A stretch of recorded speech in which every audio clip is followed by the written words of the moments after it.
Welcome to Satya TV Telugu bulletin ముందుగా headlines. ఆంక్షల బెదిరింపులు భారత్పై పనిచేయు రష్యా అధ్యక్షుడు పుతిన్.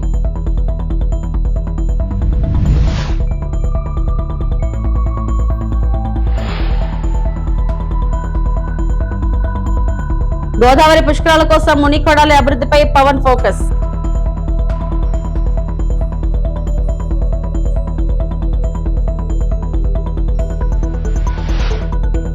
గ్రామీణ సేవలకు కొత్త దారి సమృద్ధి కేంద్రం ప్రారంభించిన కేంద్ర మంత్రి Pemmasani Chandrasekhar.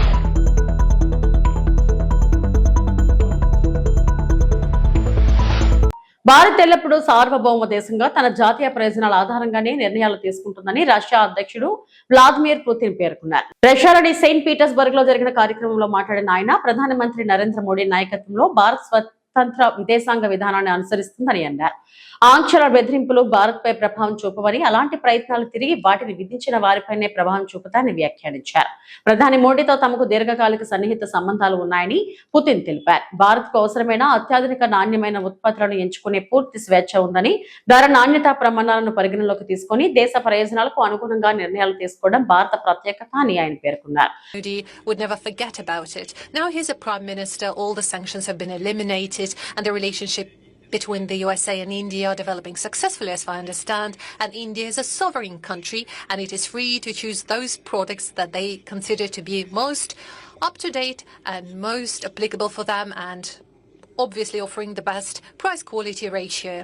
No matter what people say, India has always been acting in this manner. How?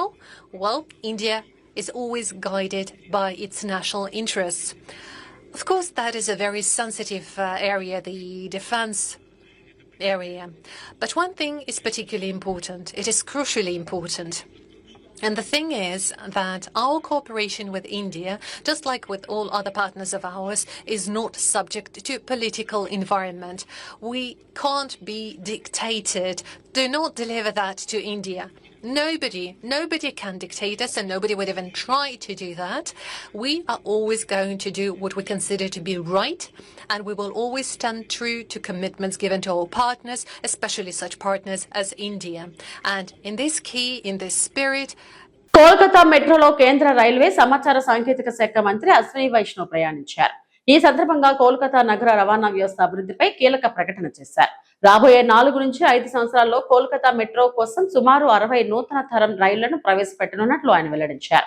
ఈ కొత్త రైళ్లతో కోల్కతా మెట్రో పూర్తిగా ఆధునిక సాంకేతికతతో కూడిన నూతన దశలోకి అడుగు పెడుతుందని తెలిపారు. నగరంలో రవాణా సౌకర్యాలను మెరుగుపరిచేందుకు కేంద్ర ప్రభుత్వం పలు కీలక ప్రాజెక్టులను చేపట్టిందని పేర్కొన్న అశ్విని వైష్ణవ్, ఆ ప్రాజెక్టులు పూర్తవుతున్న కొద్దీ కోల్కతా నగరంలో ప్రజల ప్రయాణ సౌలభ్యం మరింత పెరుగుతుందని చెప్పారు. మెట్రో విస్తరణ, ఆధునీకరణ ద్వారా నగర ట్రాఫిక్ సమస్యలను తగ్గించి వేగవంతమైన ప్రజా రవాణాను అందించడమే లక్ష్యమని ఆయన వివరించారు. पश्चिम बंगाल में करीब 1 लाख करोड़ से ज़्यादा के प्रोजेक्ट्स रेलवे के हैं.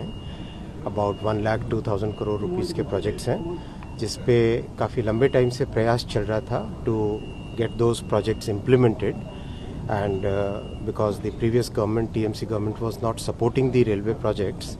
आपने तो देखा जैसे कोलकाता मेट्रो में भी Chingri Ghata, one place where TMC went all the way to the Supreme court.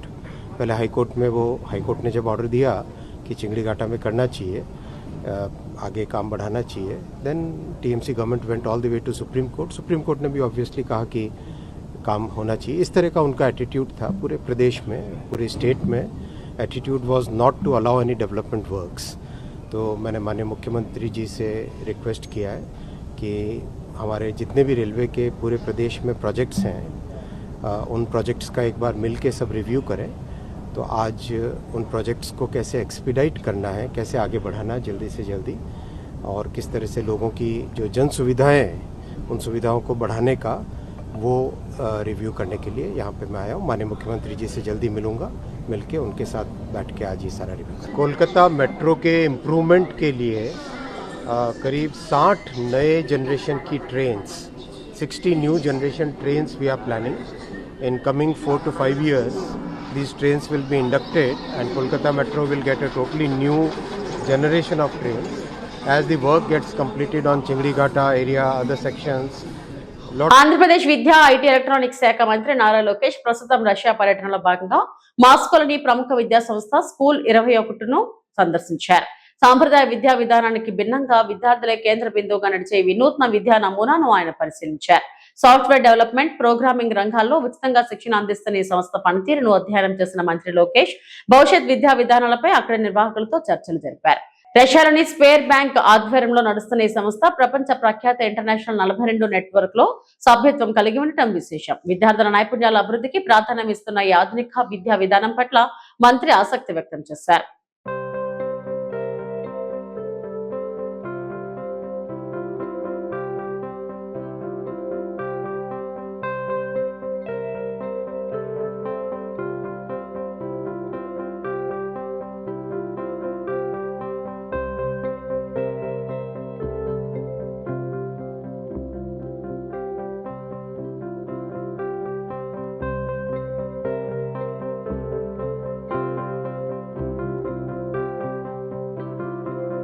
రానున్న గోదావరి పుష్కరాల నేపథ్యంలో మోడల్ పుష్కర పంచాయతీ ప్రణాళికపై ఉప ముఖ్యమంత్రి పవన్ కళ్యాణ్ సమీక్ష నిర్వహించారు.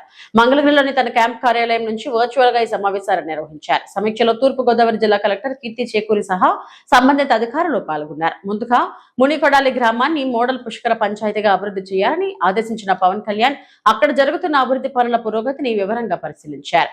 ఘాట్లకు వెళ్లే రహదారులు, పారిశుద్ధ సదుపాయాలు, భక్తుల కోసం ఏర్పాట్లు వంటి మౌలిక సదుపాయాలపై ఆయన సమీక్ష జరిపారు. పనులను వేగవంతంగా పూర్తి చేయాలని అధికారులకు సూచించారు.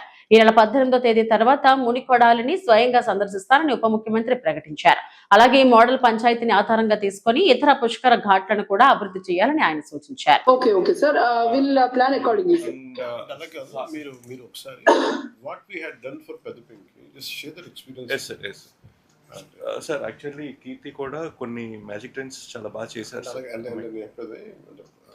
అంటే యాజ్ ఎ సోషల్ కాన్ఫ్లిక్ట్ అవన్నీ. సో కలెక్టర్ గారు యాక్చువల్లీ మీ మీటింగ్ కి ముందు మన మన్యంలో పెద్ద పెంకి అనే ఒక పంచాయతీ మీద ఒక మీటింగ్ జరిగింది. పెద్ద పెంకి గురించి మీరు ఒకసారి స్టడీ చేస్తే బాగుంటుంది. అండ్ బేసిక్ గా ఏంటంటే at is a encircled habitation అనమాట. అంటే ఊరి మధ్యలో షెడ్యూల్ కాస్ట్ హ్యాబిటేషన్ ఉంటుంది, దాని చుట్టూతా బ్యాక్వర్డ్ కాస్ట్ హ్యాబిటేషన్, దాని చుట్టూతా జనరల్ కేటగిరీ హ్యాబిటేషన్ ఉంటుంది. సో ఈ సోషల్ కాన్ఫ్లిక్ట్ వల్ల ఏమైందంటే షెడ్యూల్ కాస్ట్ లో నుంచి వచ్చే డ్రైన్ ని బ్యాక్వర్డ్ కాస్ట్ వార్డ్స్ మూసేసినాయి. బ్యాక్వర్డ్ కాస్ట్ లో వచ్చిన డ్రైన్స్ ని మనం జనరల్ కేటగిరీ వాళ్ళు మూసేశారు. సో దీనివల్ల ఏమైపోయింది, ఆ వాటర్ అక్కడ స్టాగ్నేట్ అయ్యి మస్కిటోస్ డెవలప్ అయ్యి ఫైర్ ఏరియా డెవలప్ అయింది. ద ఎంటైర్ విలేజ్ కి ఇప్పుడు దే స్టార్టెడ్ సఫరింగ్ మాత్రం it was not related to only SC, BC and general category. ఇప్పుడు సార్ ఇన్స్ట్రక్షన్ తో కలెక్టర్ గారు మొత్తం తీసేసి అక్కడ డ్రైన్స్ అన్నిటిని మ్యాజిక్ డ్రైన్ గా పెట్టారు. సో మ్యాజిక్ డ్రైన్ రాగానే zero stagnation of water, zero smell and zero mosquitoes. So automatic గా వాళ్ళకి ఆ డిఫరెన్స్ అనేది తెలిసింది. సో మీరు ఒక్కసారి కుదిరితే కనుక ఎవరైనా ఒక టీం అక్కడికి పంపించి చూడటము. అండ్ మనం ఏంటి అంటే మునుకూడలి అనేది సార్ ఏమంటారంటే ఫ్యూచర్ లో నెక్స్ట్ ఇయర్ వేరే పుష్కరాలు వస్తాయి, నెక్స్ట్ ఇయర్ వేరే పుష్కరాలు వస్తాయి, they have to come and study Munukudali as the case study. Okay, మా పంచాయతీని కూడా మేము మునుకూడలి లాగా, సో మొత్తం సీసీ రోడ్డు, మొత్తం మ్యాజిక్ డ్రైన్, మొత్తం ఘాట్, ఇలా మేము ఇలా రెవెన్యూ షేర్ చేసాము. So Munukudali is going to be a national case study for every Pushkaram that is going to happen. So అది సార్ యొక్క ప్లాన్ అనమాట. కాబట్టి మీరు సీసీ రోడ్స్, మ్యాజిక్ డ్రైన్, అన్ని ఇన్ఫ్రాస్ట్రక్చర్ అనేది మీరు క్రియేట్ చేస్తే you can welcome everyone to come and study Munukudali model. అంటే అది మనం అంటే టైం అవుతా సార్ 24th కి అయితే వాళ్ళు పని మొదలు అన్ని శాంక్షన్స్ అన్ని రెడీ చేసేస్తారు సార్. వాళ్ళకి 45 days టైం కనుక మనం ఇవ్వగలిగితే దే విల్ మ్యాజిక్ డ్రైన్ ఇప్పుడు అవుతాయి సార్. 45 days లో the team is very efficient sir. They will do it. The first revision అప్పుడు పెట్టుకున్నాం, first field visit 24th after completion 24th మీరు అంటే సార్ మీరు ముందే వెళ్తే సో ముందు వెళ్ళి మళ్ళీ మీరు 45 days తర్వాత వెళ్తే you will appreciate what are the developments. అయితే what is your suggestion? Sir ని ఎప్పుడు రమ్మంటారు? గ్రామీణ ప్రాంతాల్లో ప్రజలకు సులభంగా సేవలు అందించేందుకు కేంద్ర ప్రభుత్వం మరో కీలక ముందడుగు వేసింది. గుంటూరు జిల్లా చేబ్రోలు మండలం నరాకోడూరు గ్రామంలో ఏర్పాటు చేసిన సమృద్ధి కేంద్రాన్ని కేంద్ర మంత్రి పెమ్మసాని చంద్రశేఖర్ ప్రారంభించారు. ఈ కార్యక్రమంలో పొన్నూరు ఎమ్మెల్యే ధూళిపాళ్ల నరేంద్ర కూడా పాల్గొన్నారు. ఒకే చోట డిజిటల్ సేవలు, పౌర సేవలు, ప్రాథమిక ఆరోగ్య సదుపాయాలు అందించే లక్ష్యంతో ఈ కేంద్రాన్ని ఏర్పాటు చేసినట్లు అధికారులు తెలిపారు. గ్రామీణ ప్రజలకు ప్రభుత్వ సేవలు మరింత సులభంగా, వేగంగా అందించడమే ఈ కేంద్రం ప్రధాన ఉద్దేశమని పేర్కొన్నారు. కేంద్ర ప్రభుత్వ నిధులతో ఏర్పాటు చేసిన ఈ ప్రాజెక్టు ద్వారా గ్రామీణ ప్రాంతాల్లో డిజిటల్ మౌలిక వసతులు బలోపేతమవుతాయని అధికారులు వెల్లడించారు. ప్రజలకు పాలనను మరింత చేరువ చేయడమే లక్ష్యంగా ఈ కార్యక్రమం అమలు చేస్తున్నట్లు తెలిపారు. ఎందుకంటే భారతదేశం 2047కి ఒక అభివృద్ధి చెందిన దేశంగా ఉండాలి అంటే మన పిల్లలు ఒక అమెరికాను, ఒక ఆస్ట్రేలియాను, ఒక కెనడాను వెళ్లకుండా ఈ ప్రాంతంలోనే మనం సమృద్ధిగా ఉండే విధంగా ఎలా చేయాలి అనేటువంటి ఒక స్పష్టమైన ప్రణాళికతో ఈరోజు గౌరవ ప్రధానమంత్రి శ్రీ నరేంద్ర మోదీ గారు ముందుకు వెళ్తా ఉన్నారు. దానిలో భాగంగా 2 ముఖ్య ఉద్దేశాలతో ఈరోజు మనం ఈ కార్యక్రమాన్ని తీసుకున్నాం. మొట్టమొదటిది, ఈరోజు భారతదేశంలో ఉన్నటువంటి జనాభాలో 65% జనాభా గ్రామాల్లో ఉన్నారు.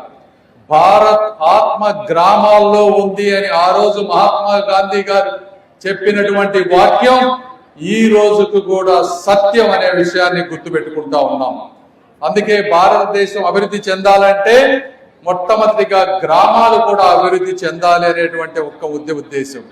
ఈ గ్రామాల్లో ఉన్నటువంటి వారు ప్రకృతిని ప్రేమించేటువంటి వారు, పచ్చదనాన్ని పరిరక్షించేటువంటి వారు, ఇలాంటి వారు కూడా ఈరోజు వలసలు వెళ్లి గ్రామాలను విడిచి పట్టణాలకు వెళుతూ ఉన్నారు. అంటే ఈ పల్లెలు ఖాళీ అవుతున్నటువంటి ఒక విషాద గాథ నుంచి భారతదేశాన్ని బయటపడవేయటంలో ముఖ్య ఉద్దేశంలో భాగం ఈ రోజు తీసుకున్నటువంటి ఈ పైలట్ ప్రాజెక్ట్ అని మీ అందరికీ తెలియజేస్తా ఉన్నా. ఒక గ్రామం అభివృద్ధి చెందాలంటే సేవలు ప్రజల దగ్గరకు రావాలి. ఇక్కడ ఉన్నటువంటి పిల్లల ఆశలను అవకాశాలుగా మనం మార్చగలిగినప్పుడు మాత్రమే ముందుకు వెళుతున్నటువంటి ఉద్దేశంతో తీసుకున్నటువంటి ప్రాజెక్ట్. రెండవ ముఖ్య ఉద్దేశం, ఇది ముందుకు వెళ్ళాలి అంటే ఈ రోజు కావాల్సిన అతి ముఖ్యమైనది కనెక్టివిటీ, కమ్యూనికేషన్. ఎందుకంటే చరిత్ర చెప్పే సత్యం ఒక్కటే, సాంకేతికను అందిపుచ్చుకున్న సమాజాలు ముందుకు వెళ్ళినాయి. సాంకేతికను పుచ్చుకోలేని వారు, విస్మరించిన వారు వెనకంజ వేశారు. ఆ స్వప్నానికి ఈ రోజు నారా కోడూరు గ్రామం రూపంలో ఒక నాంది పలికింది అని చెప్పడానికి నాకు ఎంతో గర్వంగాను ఆనందంగాను ఉందని నేను అందరికీ తెలియజేస్తా ఉన్నాను. దీని ముఖ్య ఉద్దేశం ఇప్పుడు నరేంద్ర మోదీ గారు సిద్ధాంతంలో సీఎం చంద్రబాబు పర్యటన విజయవంతం చేయాలి. ఎమ్మెల్యే పీతాని సత్యనారాయణ పశ్చిమ గోదావరి జిల్లా పెనుకొండ మండలం సిద్ధాంతంలో నిర్వహించిన ప్రెస్ మీట్ లో పీతాని మాట్లాడుతూ ఆంధ్రప్రదేశ్ ప్రభుత్వం చేపట్టిన మీ భూమి మీ హక్కు పట్టదారు పాస్ పుస్తకాల పంపిణీ కార్యక్రమం నేపథ్యంలో జూన్ 8న ప్రత్యేక సీఎం కార్యక్రమం నిర్వహించినట్లు ఎమ్మెల్యే పీతాని సత్యనారాయణ తెలిపారు. గత వైసీపీ ప్రభుత్వం రైతుల భూ హక్కులను దెబ్బతీయాలని చేసిన ప్రయత్నాలను కూటమి ప్రభుత్వం తిప్పికొట్టిందన్నారు. జూన్ 8 ఉదయం 10 గంటలకు రాష్ట్ర ముఖ్యమంత్రి నారా చంద్రబాబు నాయుడు సభా ప్రాంగణానికి చేరుకుంటారని వెల్లడించారు. సభకు ముందు ఏర్పాటు చేసిన వ్యవసాయ ప్రదర్శన, అగ్రికల్చరల్ స్టాల్స్ ను సీఎం పరిశీలిస్తారని తెలిపారు. అనంతరం సభా వేదికపై రైతులను ఉద్దేశించి ముఖ్యమంత్రి ప్రసంగిస్తారని చెప్పారు. వంశపారిపర్యంగా వస్తున్న భూములకు రాజముద్రలతో కూడిన పట్టదారు పాస్ పుస్తకాలు రైతులకు పంపిణీ చేస్తారని పేర్కొన్నారు. కార్యక్రమం అనంతరం సీఎం నేరుగా రైతుల పొలాల్లోకి వెళ్లి వారి సమస్యలను ముఖాముఖిగా తెలుసుకుంటారని తెలిపారు. ప్రధానంగా కూటమి ప్రభుత్వ అధికారం వచ్చినట్టునే ఏదైతే భూ యజమాని సంబంధించిన హక్కును కాలరాసే ల్యాండ్ టైటిల్ యాక్ట్ రద్దు చేసిన తర్వాత అనేక రెవెన్యూ సదస్సులు పెట్టి మీ భూమి మీ హక్కు అనే కార్యక్రమం ద్వారా రాష్ట్రంలో రైతుకు సంబంధించినంత వరకు భూ యజమానికి ఎక్కడా కూడా ఇబ్బంది లేకుండా వారి యొక్క భూ విస్తరణకు అనుగుణంగా వారి యొక్క వంచి పారంపర్యంగా వచ్చిన భూములు కూడా విడగొట్టి వారి కుటుంబంలో వారు ఇచ్చిన డీటెయిల్ అనుగుణంగా లిటిగేషన్ లేని అన్నీ కూడా అధికారికంగా రాజముద్రతోటి పట్టా పాస్ బుక్కులు ఇచ్చే కార్యక్రమాన్ని ఈ రాష్ట్రంలో నలుమూలలో చేస్తా ఉన్నాం. దాంట్లో భాగంగానే రాష్ట్ర ముఖ్యమంత్రి శ్రీ చంద్రబాబు నాయుడు గారు జూన్ 8వ తారీఖు ఉదయం 10 గంటలకి ఆచంట నియోజకవర్గంలోని సిద్ధాంత గ్రామం ఇచ్చేసిన సందర్భంగా ముఖ్యమంత్రి గారికి స్వాగతం పలుకుతా ఉన్నాం. ఆ కార్యక్రమంలో రైతు సోదరులందరూ కూడా ప్రత్యేకంగా సిద్ధాంత గ్రామంలో రైతు సోదరులు, ఇది గ్రామ సభ, సిద్ధాంత గ్రామ సభ ప్రధానంగా గ్రామంలో ఉండే రైతు సోదరులు, గ్రామంలో ఉండే వివిధ సామాజిక వర్గాలు, అలాగే ఇక్కడ ఉండే కార్యకర్తలు, నియోజకవర్గంలో ఉండే కార్యకర్తలు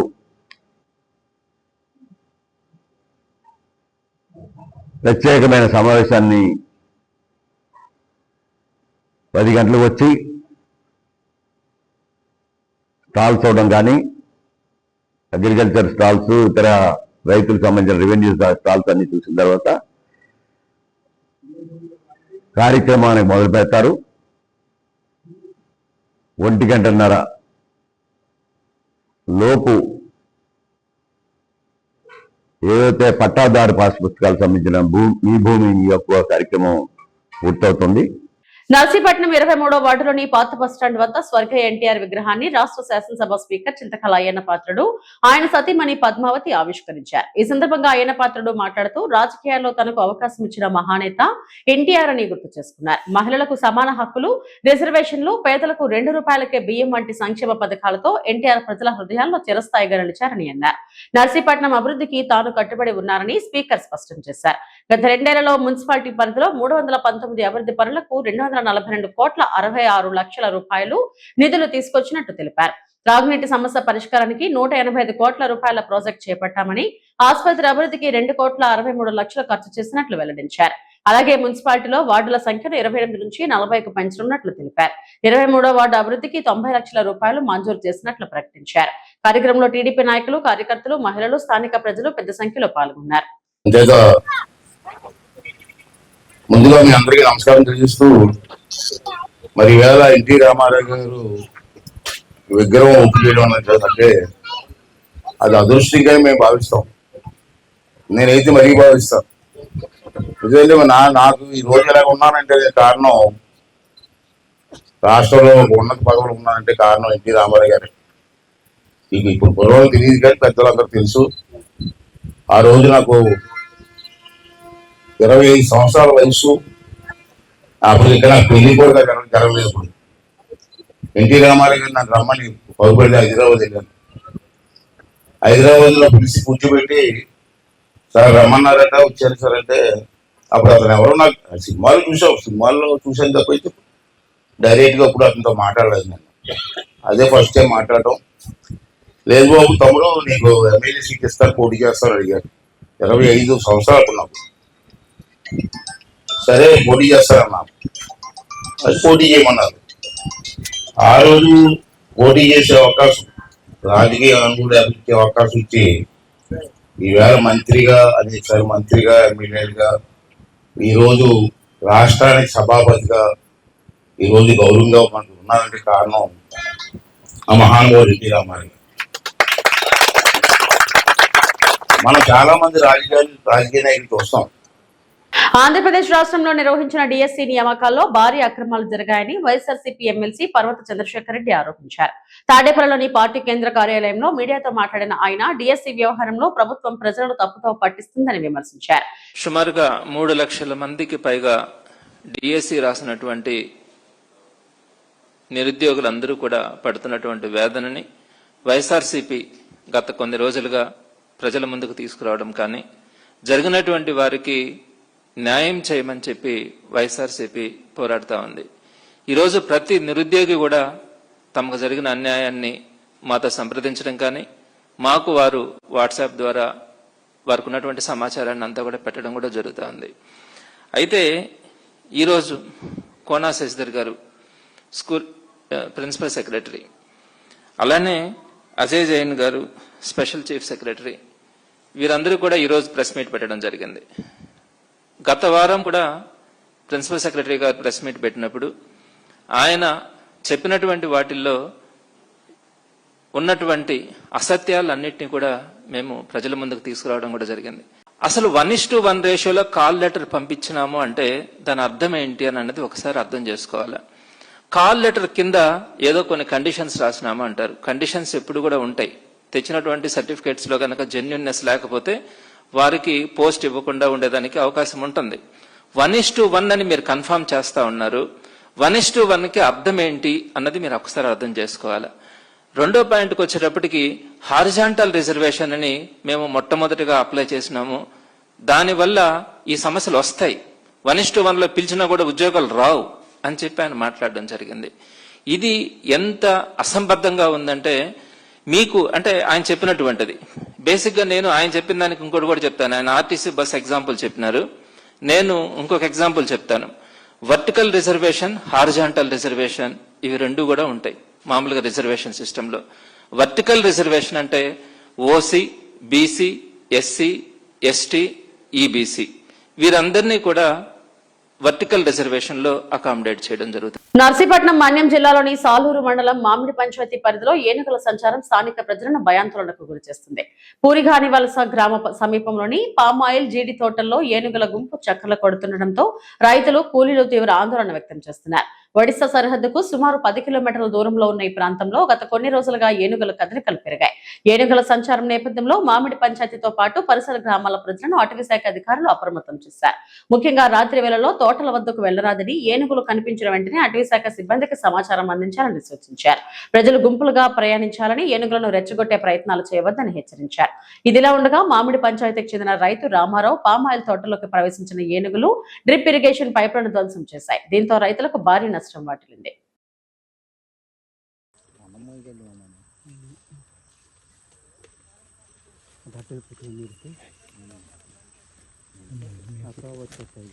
అలా మళ్ళీ అంతరం అక్కడ ఎక్కి ఇంక అంతరం అంటారా వస్తుంది పైకి అటు ఎక్కి పర్లేదు. ఇక్కడ చూడు మడ్డు గుడిపోయిన పొద్దున్న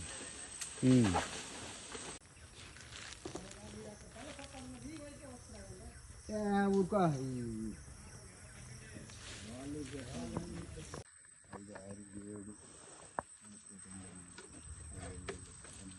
అమ్మాయిన తెల్లం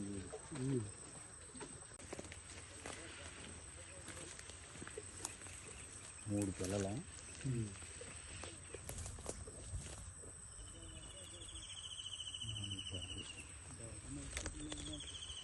దాని పాలు చూడు అన్ని చేతులు ఉన్నాయా 2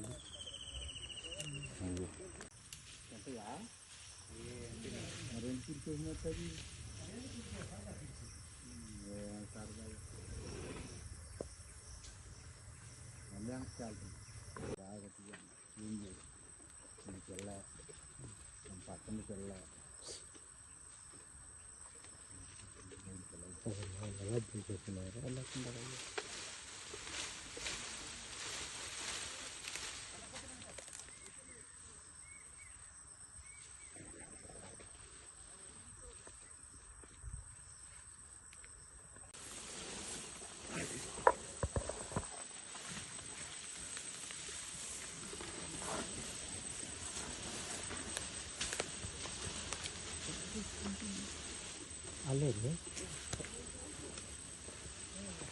అనంతపురం జిల్లా పెద్దవడుగూరు మండలంలోని బ్లూ మూన్ హోటల్లో మాజీ ఎమ్మెల్యే జేసీ ప్రభాకర్ రెడ్డి ఆధ్వర్యంలో తెలుగుదేశం పార్టీ మండల నాయకులు, కార్యకర్తలతో ముఖ్య సమావేశం నిర్వహించారు. ఈ సందర్భంగా జేసీ ప్రభాకర్ రెడ్డి మాట్లాడుతూ గత వైసీపీ ప్రభుత్వ హయాంలో జరిగిన ఎన్నికల్లో ప్రజాస్వామ్యానికి విరుద్ధంగా నామినేషన్ల ప్రక్రియ సాగిందని ఆరోపించారు.